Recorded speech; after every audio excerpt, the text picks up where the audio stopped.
창세기 네 번째 강의 설교 돕는 배필이란 제목으로 오늘 함께 우리 말씀 살펴보도록 하겠습니다. 지난주 전능하신 하나님은 6일간의 창조를 통해서 세상 모든 만물을 다 창조하시고 그가 하시던 모든 일을 그치고 일곱째 날에 안식하는 것을 볼 수 있었습니다. 하나님은 일곱째 날을 복되게 하사 거룩하게 하셨습니다. 모든 창조를 완료하신 하나님은 그날에 안식하신다는 거죠. 왜 하나님은 일곱째 날을 거룩하고 특별하게 구별하시며 안식하는 이유는 무엇일까요? 그것은 하나님께서 하시던 모든 일을 그치고 안식하심을 통해서 일곱째 날이 하나님께 속한 날로 정하셨다라는 것이에요. 6일 동안 말씀으로 창조하신 세상이 완전하고 더 이상 일하지 않아도 되는 완전한 하나님의 창조를 누리시기 위하여 안식하셨다라는 것입니다. 따라서 하나님의 형상을 따라 창조된 인간이 하나님이 주신 사명, 생육하고 번성하여 땅에 충만하라, 땅을 정복하라, 바다의 물고기와 하늘의 새와 땅에 움직이는 모든 생물을 다스리라는 사명을 잘 감당하고 복 주시고 거룩하게 구별하신 일곱째 날 하나님이 안식하신 것처럼 하나님 안에서 참된 안식과 쉼을 누릴 뿐만 아니라 하나님을 예배하고 감사하며 찬양하는 것이 우리에게 주신 복을 누림이라는 참된 안식이라는 의미가 이 안식일을 통해서 더욱 드러나게 된다는 것이죠. 따라서 하나님은 안식일을 복되고 거룩하게 구별하셨습니다. 창세기 1장부터 2장 3절까지 하나님께서 세상을 창조하실 때에 첫째 날부터 일곱째 날까지 시간 순서대로 하나님의 창조를 기록했다면 2장 4절부터는 사람의 창조 관점에서 하나님의 창조를 다시금 기술하는 것을 볼 수가 있어요. 여호와 하나님이 땅과 하늘을 만드시던 날에 여호와 하나님이 땅에 비를 내리지 아니하셨습니다. 그 이유는 땅을 갈 사람도 없고 토목이 아직 없었고 밭에는 채소가 나지 않았으며 안개만 올라와 지면을 적셨다고 기록한다는 거죠. 이러한 땅에서 인간이 땅을 갈고 생육하고 번성하여 땅을 다스리라는 이 사명을 받은 자로서 하나님의 뜻에 합당하게 이 세상을 잘 다스리기 위하여 하나님은 인간을 창조하신다는 거예요.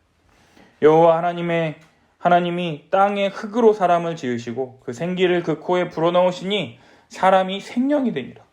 하나님이 사람의 코에 생기를 불어넣으신 것, 하나님이 공급해 주셔야지만 살아있는 영이 된다라는 것, 하나님이 하나님과의 교제를 통한 영적 생명이 공급되어야지만 살아있는 영으로서 인간에게 주어진 사명과 역할을 잘 감당할 수 있다라는 것, 하나님이 아무것도 공급해 주시지 않는다면 아무런 것도 할 수 없는 흙과 먼지에 불과한 연약한 존재가 바로 하나님이 창조하신 인간이다라는 것이에요.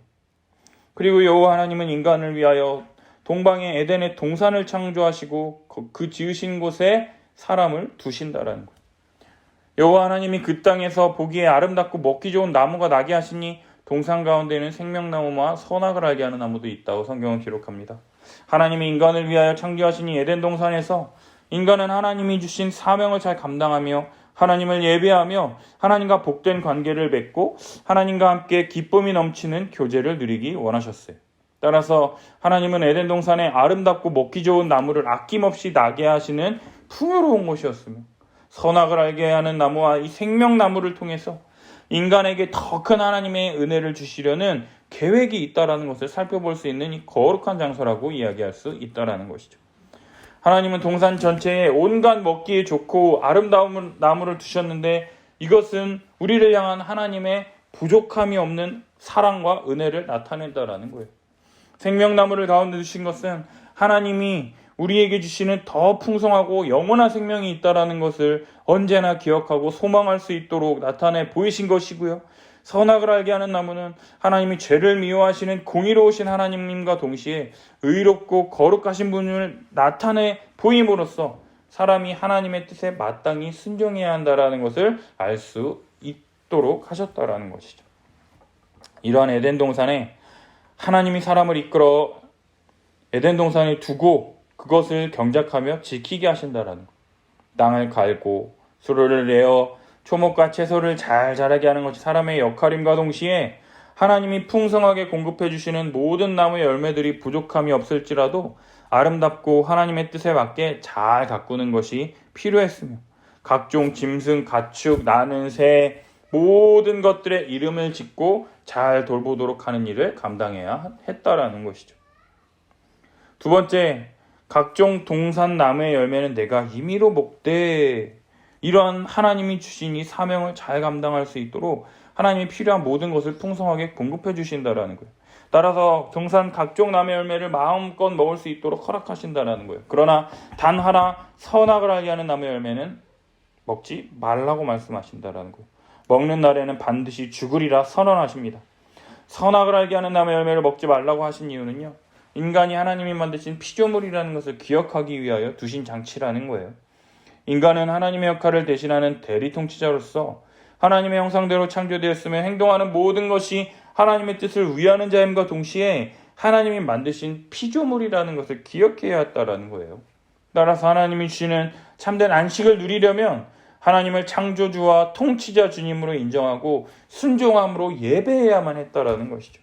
피조물인 사람은 오직 하나님 안에 있을 때에만 생명을 보존할 수 있고 참된 안식을 누릴 수 있다는 것을 믿고 자발적으로 하나님께 순종하기를 원하신다라는 거예요.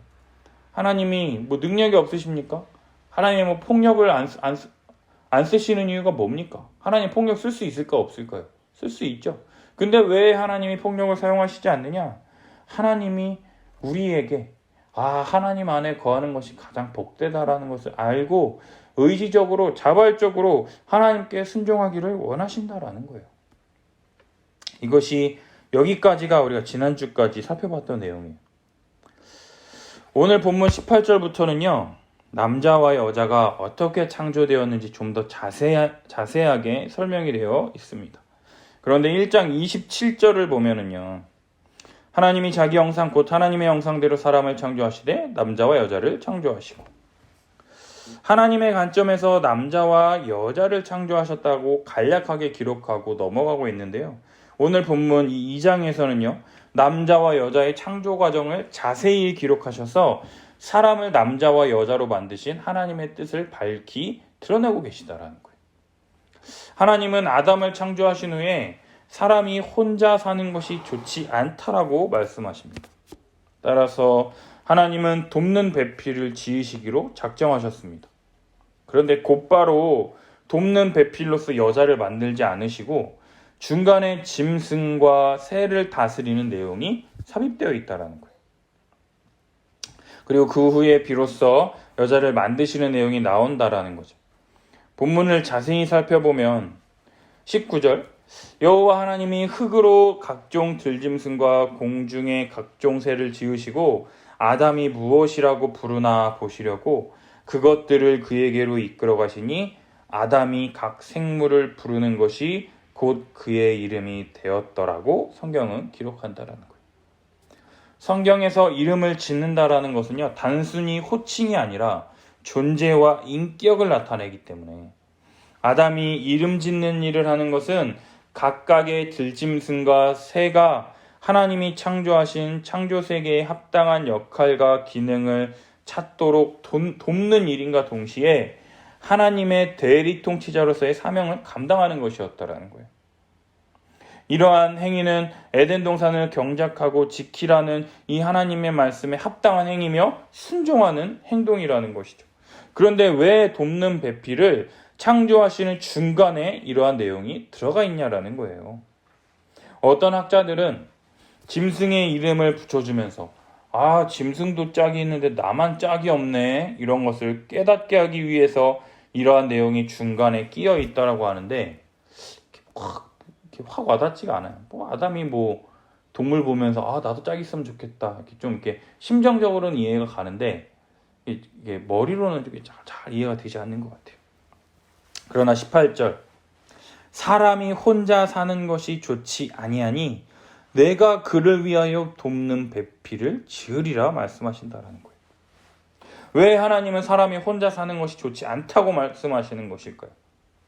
하나님의 형상대로 창조된 인간, 성부, 성자, 성령, 삼위일체의 하나님이 창조 전부터 함께 삼위로 계신 것처럼 사람도 함께 교제하며 부족한 부분을 채우도록 돕는 배필을 허락해 주심을 통해서 하나님이 주신 사명, 이 땅을 경작하고 지키는 그 사역을 감당함에 있어서 돕는 배필로서 하나님께서 주신 이 사명을 더욱 잘 감당하며 살아갈 수 있도록 은혜를 허락해 주신다라는 것이에요. 하나님은 돕는 배필인 여자를 만드시기 위해서 21절 여호와 하나님이 아담을 깊이 잠들게 하시고 갈빗대 하나를 취하여 여자를 만드시는 것을 볼 수가 있습니다. 남자와 여자를 창조하실 때부터 한 몸이라는 것을 분명히 하시기 위해서 이러한 방식을 취하신다라는 거예요.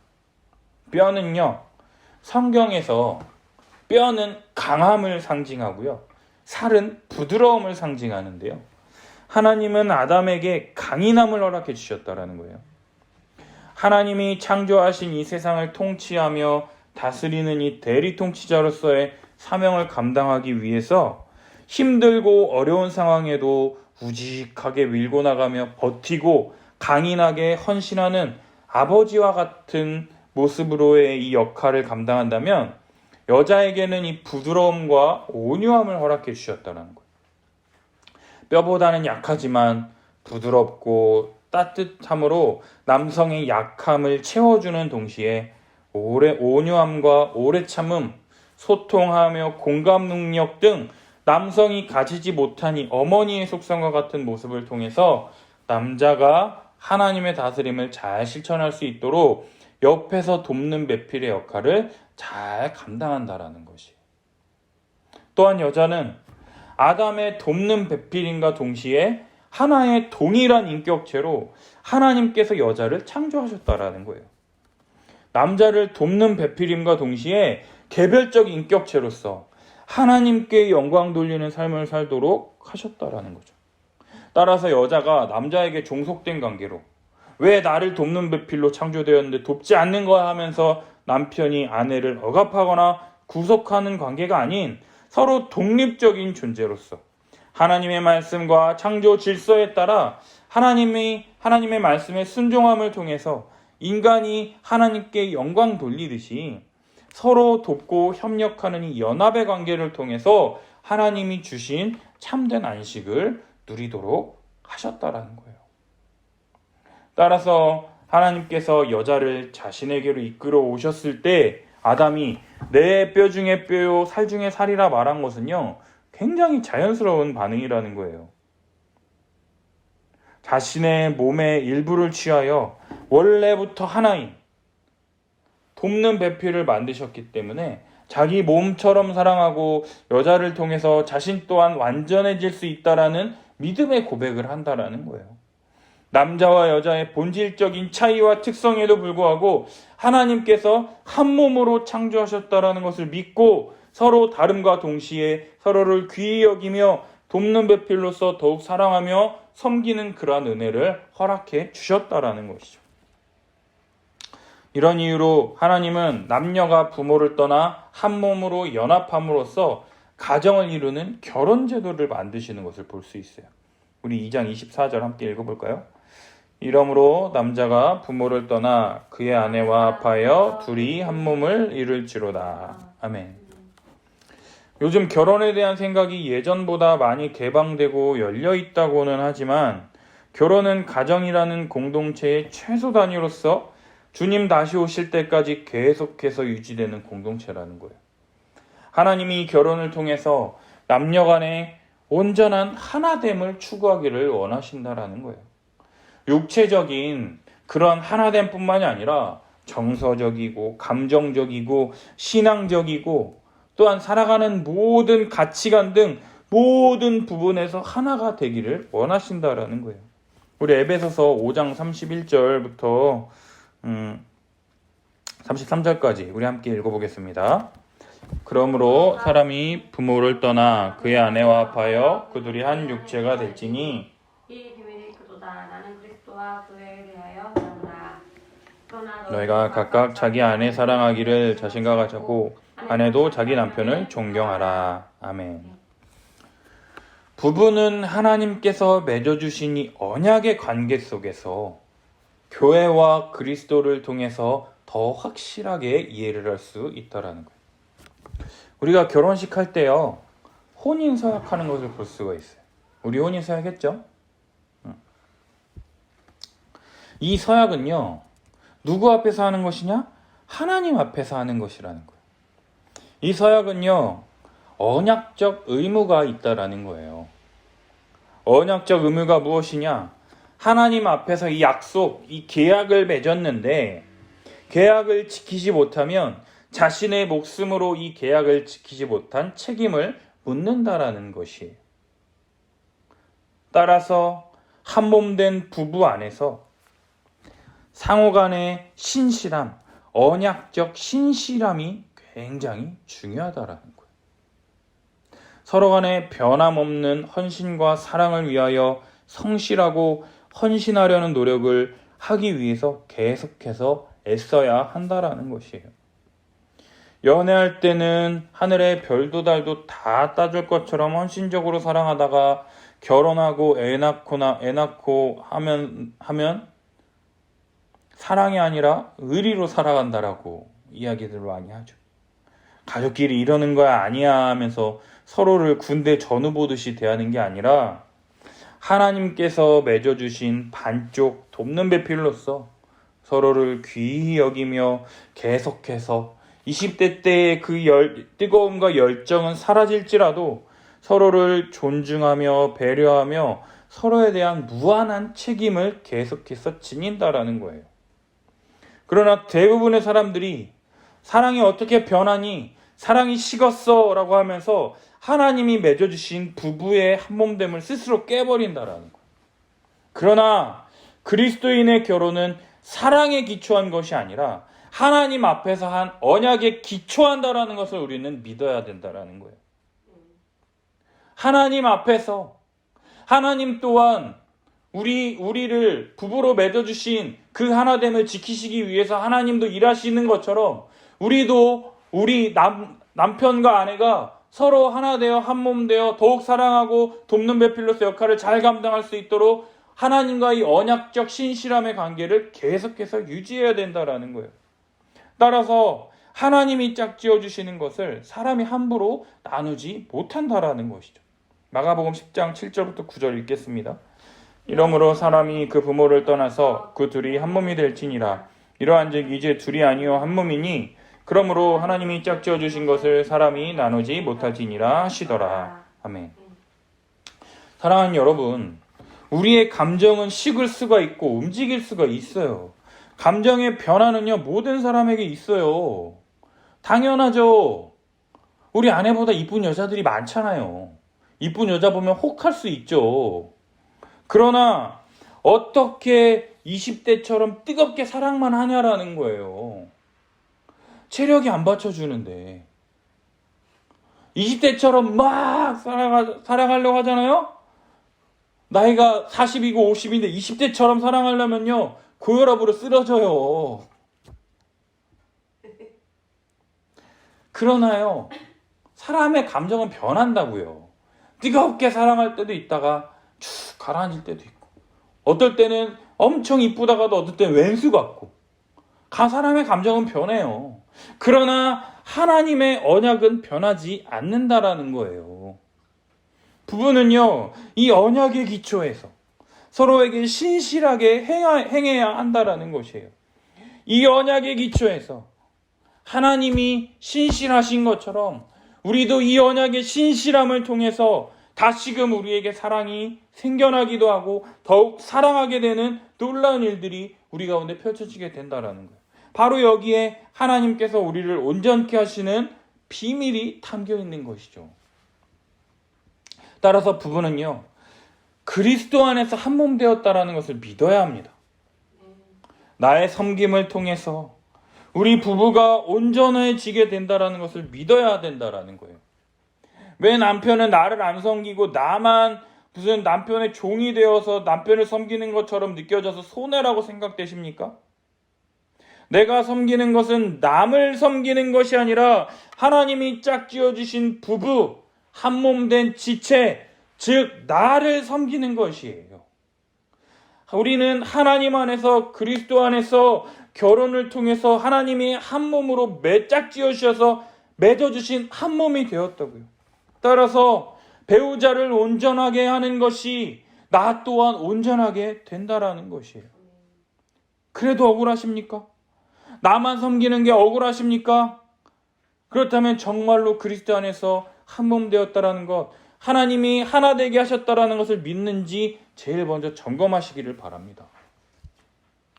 결혼의 목표는요, 부잣집 아들, 딸과 결혼해서 내 살림살이 좀 형편이 좀 나아지는 것, 나의 신분이 상승되는 것이 목표가 아니라 서로를 온전케 함으로 우리 모두가 온전해지는 것이라는 것을 우리는 믿고 나아가야 한다라는 거예요.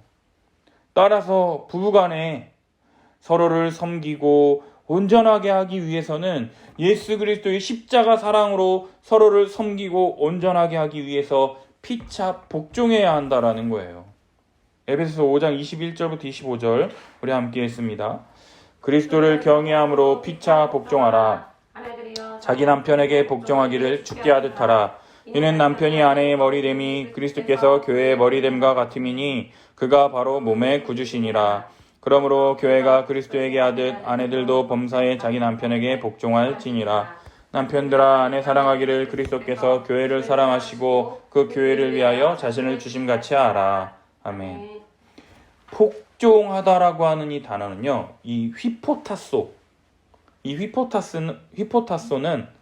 누구누구의 지배 아래에 두다, 굴복하다라는 뜻으로 부부가 각자 자신이 원하는 것이 아니라 상대방의 뜻에 자신의 뜻을 맞추고 굴복하는, 복종하는 그런 노력이 필요하다라는 거예요. 따라서 아내는 남편에게 복종해야 합니다. 남편의 지배 아래에 둬야 한다라는 거예요. 남편의 뜻에 굴복해야 한다라는 거예요. 교회가 그리스도에게 하듯이 아내들도 범사의 남편에게 복종해야 한다라는 것이죠. 그렇기 때문에요, 남편을 무시해서는 절대로 안 돼요. 하나님께서는 남편을 아내의 머리로 세우셨어요. 아니, 남편이 남편다워야지, 가장이 가장다워야 존경을 하지, 이렇게 말하는 것이 아니라 하나님께서 남편을 아내의 머리로 세우셨다라는 것을 믿기 때문에 남편을 무시하지 말고 하나님이 세우신 질서에 순종한다라는 것이에요. 사랑하는 아내 여러분, 평강공주가 있어서 바보 온다리 장군이 된 것처럼 남자들은요, 단순해서요, 자신을 최고라 말해주고 진심으로 사랑하며 대우해준다면 진심으로 최고가 될 수 있다라는 거예요. 따라서 지금은 보잘것없고 부족해 보일지라도 남편을 존경하며 하나님이 내게 주신 최고의 선물이라 여기며 남편을 위해서 헌신하십시오. 그러면서 위대한 하나님의 꿈을 꾸십시오. 지금은 너무나도 형편없지만 우리 남편이 가장의 머리로서 가정 예배를 인도하며 또 축복 기도를 해주는 그러한 가정, 그런 아버지의 권위와 한 가장의 가정으로서의 권위와 위신이 있는 모습이 우리 가정에, 우리 자녀들에게 흘러넘치는 그 시작이 바로 남편을 존경하며 사랑하는 것으로부터 시작된다라는 것을 잊지 마시기를 바랍니다. 이러한 아내의 섬김과 존경을 받은 남편들은 그럼 어떻게 해야 할까요? 그리스도께서 교회를 사랑하시고 교회를 위하여 자신을 주심과 같이 사랑하라고 성경은 이야기한다라는 거예요. 그리스도는 교회를 위하여 자기 목숨을 아끼지 아니하시고 내어주셨습니다. 이처럼 자기 희생을 해서라도 아내를 온전케 하기 위해서, 사랑하기 위해서 노력해야 한다라는 거예요. 따라서 남편은 아내가 자신을 존경하고 사랑하는 것을 통해서 내가 무엇인가 된 듯 느끼기보다는요, 예수 그리스도의 십자가의 사랑을 기억하여 그리스도께서 자신을 내어주신 것 같이 자신을 희생하고 아내를 섬겨야 된다라는 거예요. 따라서 남편은 아내를 온전하게 하기 위해서 모든 결정을 내려야 한다라는 거예요. 어떠한 결정을 내릴 때 남편이 하자면 따라야지 무슨 하면서 아내를 무시해서는 절대로 안 된다라는 거죠. 진심으로 사랑하는 이 아내를 위해서 생각하고 아내를 배려해서 결정할 때 올바른 결정을 내릴 수가 있게 된다라는 거예요. 따라서 남편은 그리스도께서 교회를 위하여 자신을 주신 것처럼 아내를 위하여 자기 모든 것을 내주며 사랑하도록 복종해야 한다라는 것이죠. 아내 여러분, 기억하십시오. 아내에게는 4절씩이나 쓰여서 더 많고 더 많은 분량, 더 힘들고 어려운 것 같지만 한 절 쓰여진 남편에게는요, 아내를 위하여 죽으라고 더 무섭게 쓰셨다라는 것, 강력하게 쓰셨다라는 것을 기억하세요. 억울해하지 마십시오. 억울해하지 마시고 하나님의 말씀에 복종하십시오. 복종하는 게 죽는 것보다 쉽다라는 것을 기억하십시오. 그리고요, 그래서 그 남편에게 복종하시고요, 남편을 긍휼히 여기십시오. 그리고 남편들은 아내를 위하여 자신의 모든 것을 결정하고 배려하는, 자기 자신을 내어주는 삶을 통해서 부부 안에서 온전케 하시는 하나님의 한몸됨의 은혜를 누리는 우리 성도님들이 되시기를 바랍니다. 이러한 온전함의, 이러한 이 부부 안에서 한몸됨의 이 온전함은요, 일부 일처제라고 하는 이 법질서 안에서 부부간의 육체적, 정신적, 정서적, 감정적 하나됨을 누려야 한다라는 거예요.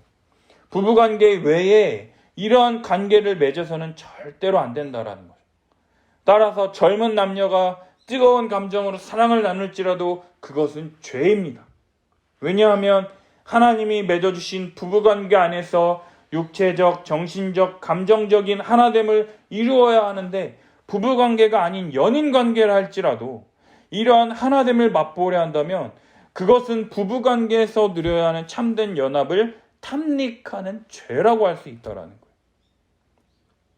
따라서 연인관계 안에서 혼전관계를 맺는다든가 동성애라든가 이러한 것들에 대해서 TV나 드라마, 영화에서 아무리 아름답고 로맨스를 드러내고 포장한다 할지라도 하나님의 뜻에 비추어 봤을 때 이러한 행위는 죄라는 것이에요. 이래서 우리가 배타적이라고 손가락질 받는데, 이러한 거는 기꺼이 받을 수 있다는 거예요. 왜요? 하나님이 죄라고 하시니까. 따라서 혼전순결, 동성애가 죄라고? 고리타분하다 이렇게 생각하고 넘어가는 것이 아니라요, 우리가 하나님이 창조하신 피조물로서 하나님이 우리에게 원하시는 뜻과 말씀에 순종함으로 하나님께 영광 돌림과 동시에 하나님이 주시는 참된 안식을 누릴 수 있게 된다라는 거예요. 따라서 결혼하지 않은 사람들은 그럼 어떻게 하냐라는 거예요. 결혼했으면 아내랑 얘기도 나누고 육체적으로 관계도 맺고 친밀함, 하나됨, 온전함을 누리는데, 그렇다면 결혼하지 않은 사람들은 어떻게 해야 하냐라는 거예요.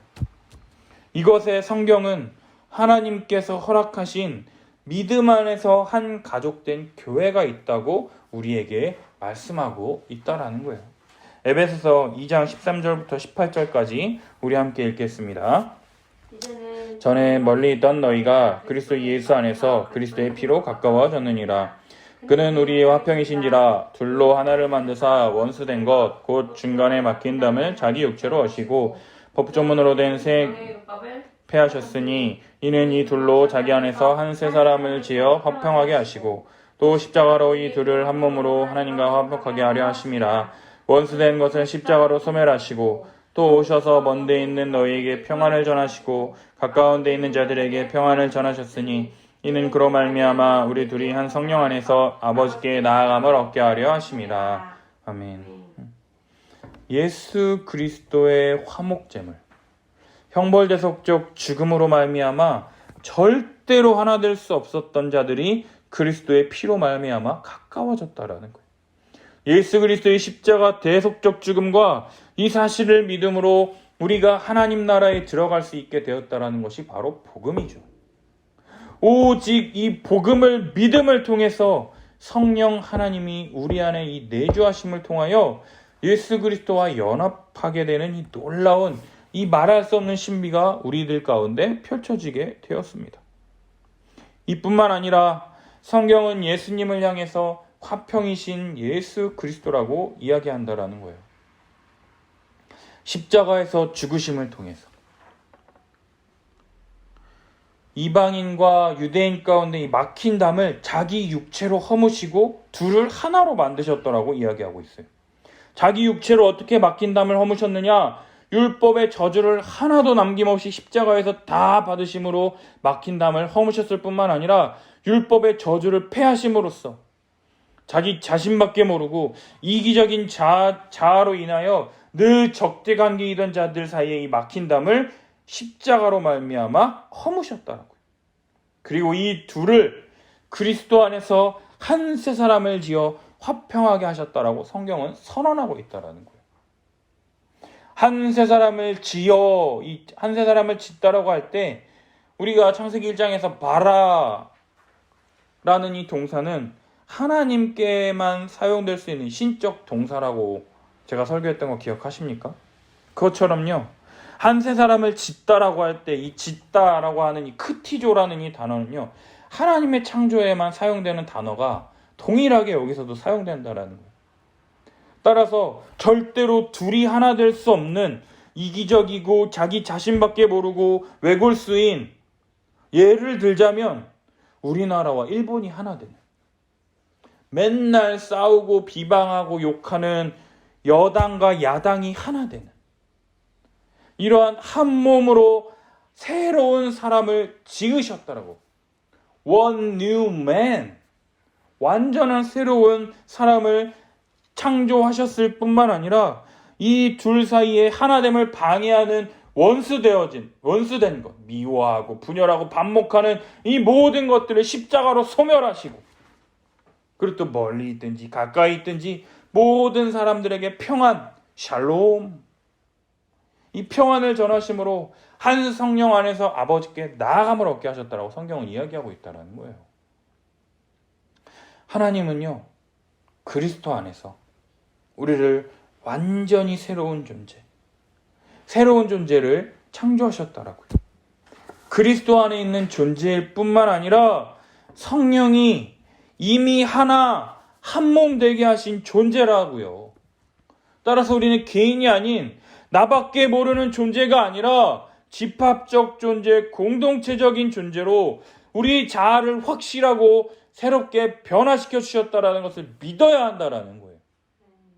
따라서 교회는 이미 하나 된 지체로서 한 성령 안에서 아버지께 나아가면 되는 거예요. 저 옆에 있는 형제 자매, 저 집사님, 저 장로님과 나를 하나 되게 하셨구나. 그것을 믿고 한 성령 안에서 아버지께 나아가야 된다고요. 하나님께서 이미 한 몸으로 만들어 주셨어요. 너네가 하나 되라 라고 하시지 않았고요. 이미 한 몸으로 만들어 주셨다고요. 그래서 한 성령 안에서 믿고 나아가면 되는 거예요. 이것을 믿고 함께 나아가면 주님이 주시는 복과 참된 안식을 누릴 수 있게 된다는 거예요. 한 성령 안에서 아버지께 나가고 뭐 해야 하냐라는 거예요. 한 성령 안에서 아버지께 나가서 뭐 합니까? 에베소서 2장 22절 함께 읽습니다. 너희도 성령 안에서 하나님이 거하실 처소가 되기 위하여 그리스도 예수 안에서 함께 지어져 가느니라. 아멘. 교회는요, 주님이 거하시는 성전으로서 예수 그리스도를 믿음으로 한 몸, 한 가족으로 거듭난 자들은요, 성령 하나님 안에서 하나님이 거하시는 거룩한 처소가 되기 위하여 그리스도 예수 안에서 함께 지어져 가야 한다고 말씀하고 계시다라는 거예요. 하나님이 새롭게 창조하신 이 새로운 존재로서 하나 되게 하신 것을 힘써 지킴을 통해서 그리스도 예수 안에서 함께 더욱 완전한 존재로 함께 지어져 간다라는 것이에요. 하나님이 거하시는 거룩한 성전, 부족함이 없는 깨끗하고 완전한 성전이 되기 위해서 주님 다시 오실 그날까지 더욱 거룩하고 완전한 성전을 이루기 위하여, 하나 되기 위하여 애쓰고 배려하고 섬기고 사랑하는 그러한 은혜와 사랑이 교회된 자들의 삶 가운데 나타나야 한다라고 지금 말씀하고 계시다라는 거예요. 이전에는 피곤하고 지치면요, 나를 위해서 낮잠도 자고 또 맛있는 것 먹고 마시고 쉬기도 하고 나 자신을 채우기 위해서 애썼다면은요, 이제는 존재 자체를 한 몸 하나 되게 하셨기 때문에 나를 채우고 나를 만족시키기 위하여 사는 존재가 아니라 한 몸 된 이 지체를 위해서 더욱 사랑하고 애쓰고 헌신하며 살아가게 된다라는 거예요.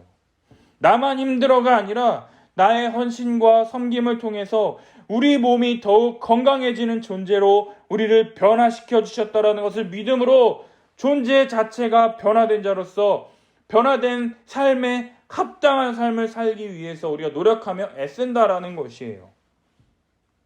사랑하는 여러분, 하나님은요, 그리스도 안에서 교회에 필요한 모든 것을 다 부어주셨습니다. 그리스도의 충만한 모든 것을 교회에 채워주십니다. 따라서 그리스도를 머리로 그분의 통치와 다스림에 순종하면 한 몸된 성도들이 그리스도의 통치를 이 땅 가운데 그리스도의 손과 발이 되어 그리스도의 뜻을 만천하에 드러냄을 통해서 하나님이 우리에게 주신 생육하고 번성하여 땅에 충만하라, 땅을 정복하라, 땅을 다스리라는 사명을 잘 감당할 수 있게 된다는 것이죠. 따라서 이 모든 복과 은혜를 주신 이 하나님의 이 은혜와 사랑, 그리고 이 교회가 무엇이며 이 교회가 어떠한 것이며 이 놀라운 복과 은혜를 어떻게 주셨는지 알고 믿을 때 우리의 신앙이 썬데이 크리스찬이 아니라 하나님이 주시는 복과 은혜를 풍성하게 누리는 진정한 참된 성도로 자라갈 수 있다라는 것이죠. 이러한 교회된 성도에게 부어주시는 하나님의 은혜가 무엇이냐? 마지막 25절, 아담과 그의 아내 두 사람이 벌거벗었으나 부끄러워하지 않았다라고 성경은 기록합니다. 아담과 하와는요, 하나님의 형상으로 창조되어 하나님이 주시는 모든 풍성한 복과 안식을 누림을 통해서요, 자신들의 연약함과 부족함이 있었지만 그것을 부끄러워하지 않을 수가 있었어요. 아직 죄가 들어오기 전이라 미워하며 원망하기보다는 서로의 부족함을 감싸주고 배려하고 돕고 섬기는 그러한 일을 통해서 더욱 한몸됨의 이 온전함을 이룰 수가 있었다라는 것이죠. 사랑하는 여러분, 우리 교회도 이처럼 각 사람의 부족한 점, 연약한 점이 드러날 때요, 에이, 저 인간 때문에 내 교회 가기 싫다고, 저 인간만 없으면 세상 좋겠다라고 말하며 상처받고 미워하며 배척하는 것이 아니라요, 예수 그리스도를 참되게 믿음으로 거듭났음에도 불구하고 연약하고 부족한 점들이 우리 가운데 드러날 때마다 내 죄 위하여 십자가에 달리신 예수 그리스도, 우리 죄 위하여 십자가에 달리신 예수 그리스도를 생각하라는 거예요. 모자라고 부족한 자들을요, 한몸 되게 하시기 위하여 원수된 것을 소멸하게 하시고 미워하고 욕하고 손가락질하고 이런 모든 것들을 소멸하셨어요. 없애셨다고요. 그리고 하나님과 화목하게 하셨다라는 것을 붙잡는 우리 성도님들이 되시기를 바랍니다. 믿음을 사용하십시오. 믿음을 붙잡으십시오. 따라서 그리스도 안에서 한몸된 자들로서 내가 서로를 온전케 할 수 있도록, 내가 이렇게 하는 것이 이 사람을 온전케 하는 것뿐만 아니라 나 자신을 온전케 하는 것이라는 것을 믿음으로 우리가 애써야 할 부분이 무엇인지 고민하는 공동체가 되어야 한다라는 것이죠.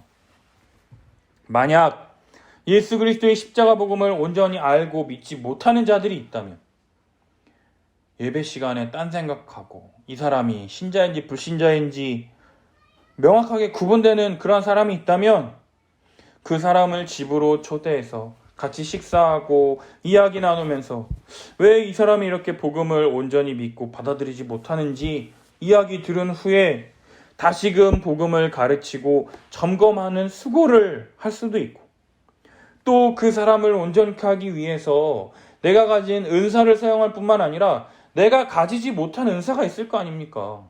그렇다면 교회 전체가 가진 이 은사를 사용하여 그 사람을 부요하게 한다면 이 한몸된 교회를 온전하게 하는 그리스도 안에서 함께 지어져 가게 되는, 온전하게 되는 이 길인 것을 알기 때문에 내가 이 한 사람이 왜 복음을 받아들이지 못하는지, 이 한 사람이 복음을 받아들임을 통해서 우리가 얼마나 더 온전케 되고 더 부요함을 누리게 되는지 그런 것들을 알 수 있게 된다라는 것이죠.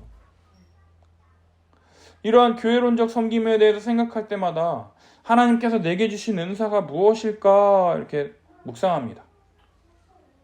목사로서 말씀을 연구하고 가르치는 은사뿐만 아니라 요리로 살아가는 사람들과 함께 먹고 마시며 이야기 나누는 은사를 주신 것을 생각합니다. 주님 내게 주신 은사로 교회 성도들과 하나 되게 하신 것을 힘써 지키기 위해서 어떻게 사용해야 할까요? 기도하며 묻습니다. 그때 저에게 한 가지 생각이 들었는데 그게 뭐냐? 제가 사랑하고 존경하는 동기 목사님이 저에게 이 말해줬던 것이 기억이 났어요. 한 목사는 이렇게 스펀지 같은 사람이라고.